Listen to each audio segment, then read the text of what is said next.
Alright, Red Sox fans, it is July 21st, 2015, and we're looking at the Red Sox trading deadline here on Lifestyle Sports.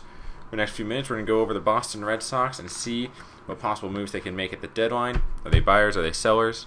See how it goes. And let's go ahead and just start off with, first of all, clearing off that first question.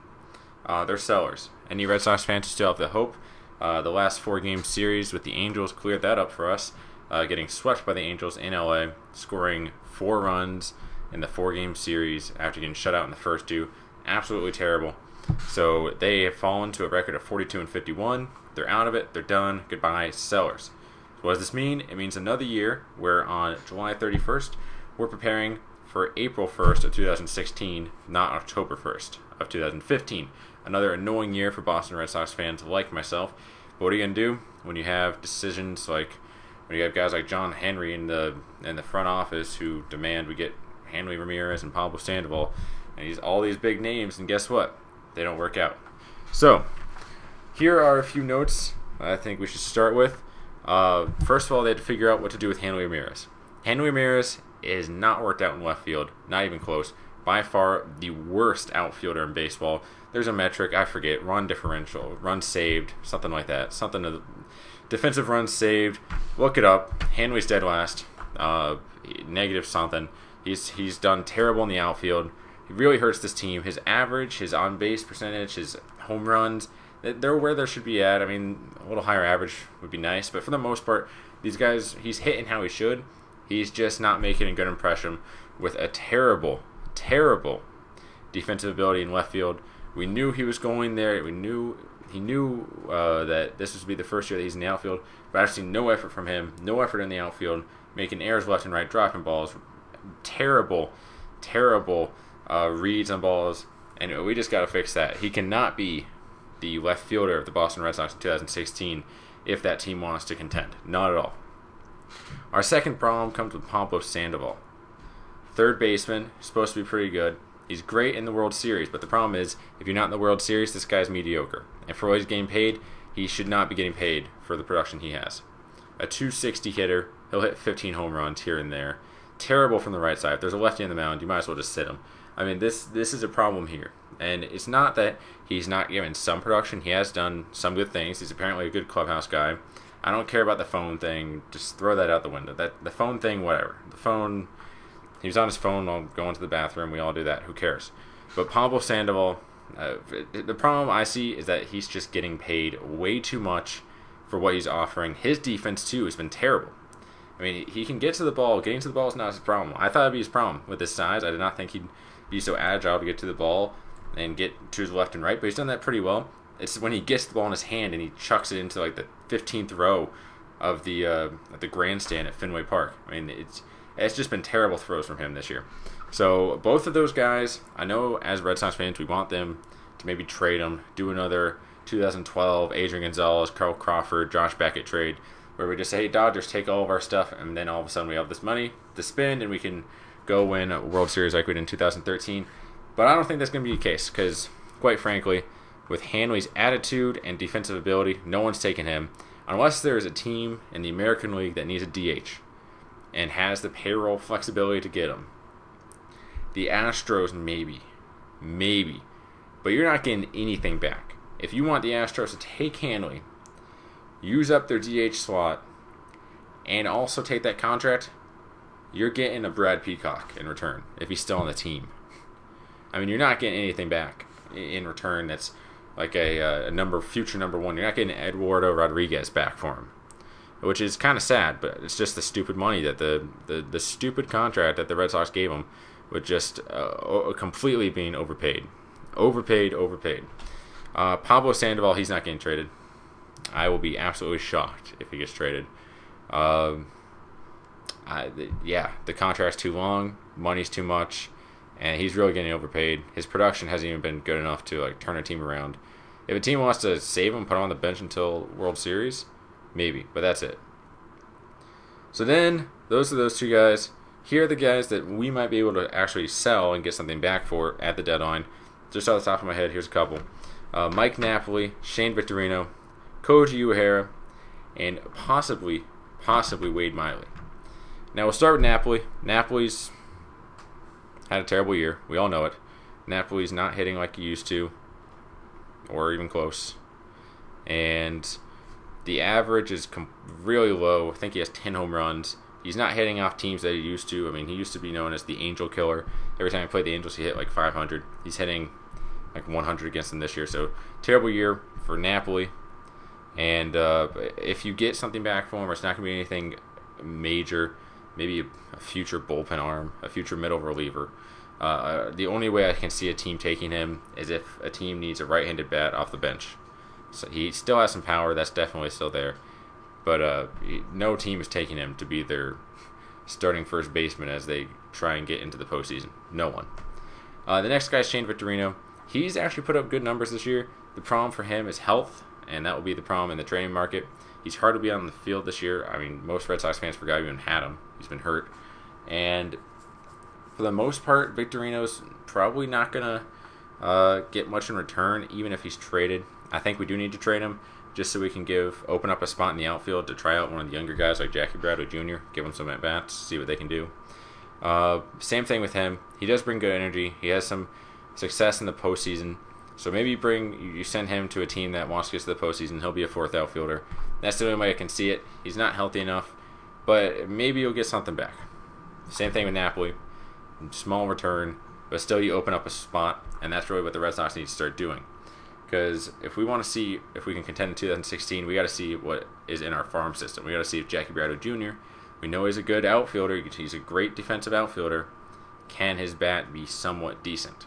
Can he hit over 220? If he hits over 220 and plays a flawless defense, I'm okay with that. Because his defense is impeccable. Next guy, Koji Uehara. This is the one that I think we really got to sell. If we want to just at least get something. Koji has the most value. He has success in the postseason. He's been a middle reliever before. He's not one of those closers that's always been a closer. He knows how to pitch in the 8th inning. He can pitch in the 9th and pitch in the 7th. He can get you 6 outs. He can get you 3 outs. He can do anything you want to do. His age is the issue. They signed him for next year too. So if you can get rid of that contract, that'd be really good. There's tons of suitors out there. He's not the average bullpen guy nowadays, throwing 100 coming out of the pen, but he does with that splitter. He does get a lot of outs. He's done well this year. So if you could find a way to put Koji, get him on a trade somehow, maybe package him with Victorino or Napoli, just to get rid of one of the other two, that'd be a good piece to get away. You might get an Eduardo Rodriguez back for Koji. You might. And that's the one guy that you might get something like that back for. Obviously, trade him to a National League team. You don't want to see him in the American League. You just don't. You don't want to face him next year. So trade him to the National League.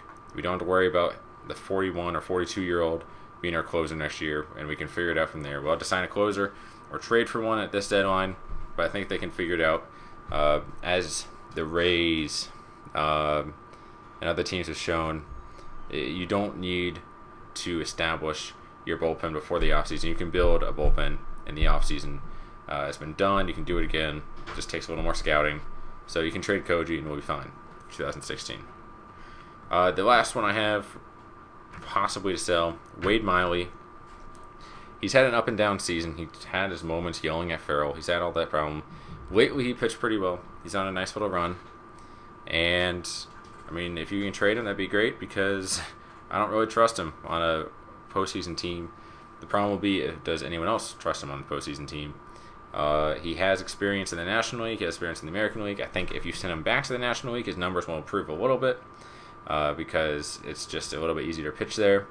And if there's a team that he's not going to be a 1 or 2 or 3, but if there's a team that just needs to fill out the rotation, the Dodgers with all the injuries to the rotation, if you just need one guy to put in your 5th slot, he'll give you 6 innings, give up 3-4 runs, but that's still fine if you have a decent enough offense. I think Miley would be possibly a good trade chip. You also, the Sox signed him to that 4-year extension or whatever, so the team getting him actually is a really good value because you have him for 3 more years and not just trading for a rental as they would for Johnny Cueto. But obviously Miley's talents are a little bit less than Cueto. So after July 31st, this entire season, as I said, is all about 2016. We need to do a couple things. First, we need to call up Alan Craig. Get him up here. I know he's had a very bad run with the Red Sox so far, but you know what? Let the guy play.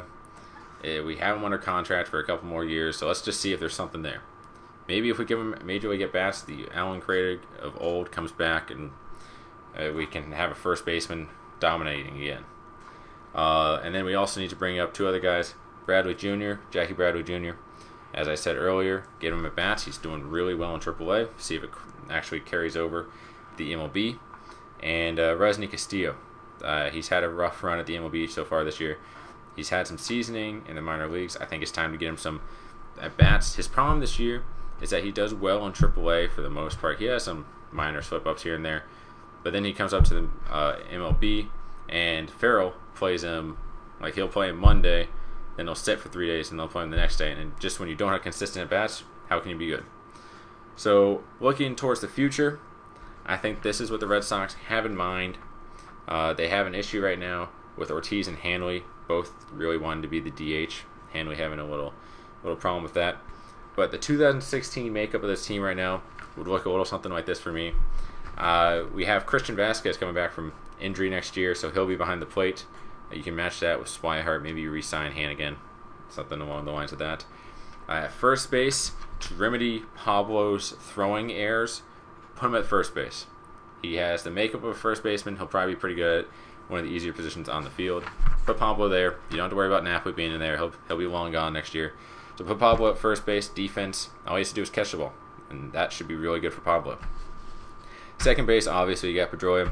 Shortstop, you got the best player on the team so far this year, Xander Bogaerts. At third base, he won't be happy about this, but we're going to put him there, Hanley Ramirez.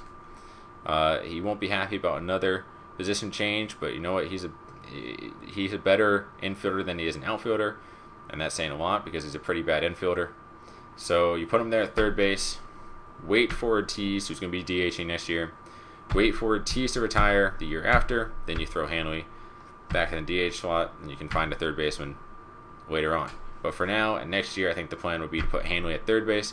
And even this year, if you need some spaces in the outfield, if you need to get Diaz some at bats or Castillo in August and September, start putting Hanley at third base again. Get him used to it again, because you know he's not going to work at it in the off season. You definitely know that. For my outfield next season, if this is the ideal lineup that we could have with the current pieces on this team, I think I'd do something along the lines of Betts in right field, Jackie Bradley Jr. in center field, and maybe Castillo in left field. That'd be a pretty good defensive outfield at least, and we'd have to figure it out with Castillo and Hanley and all these problems. But for the most part, this team has a very crucial 10-day period here. Not with so much if the Red Sox can win some games, because they're not going to be buying this year. They really need to sell. They need to sell off pieces, not pieces that will get big returns, because that's just not going to happen. Because anyone like that, either you don't want to trade. You don't want to trade at Xander Bogaerts or Mookie Betts, but you just want to trade the guys that are blocking the positions that younger guys can fill for the rest of the season, so we can see if there's anyone good there. And that's really just how this team has to operate for the next 2 months. Probably won't be very entertaining baseball. Red Sox ratings will go down again. There'll be another last place finish for the third time in 4 years. So another depressing finish for the Red Sox. But in the long run, to me, this seems like the best plan for the deadline. Let me know in the comments what you think about this. I mean, there's a couple of you that probably still want to see them be buyers. You know what? I hardly didn't even touch on their atrocious bullpen and starting pitching staff. Both those are major concerns, major issues so far, and you got to fix that in the offseason. Rick Porcello, I believe, will be better next year. How better? How much better?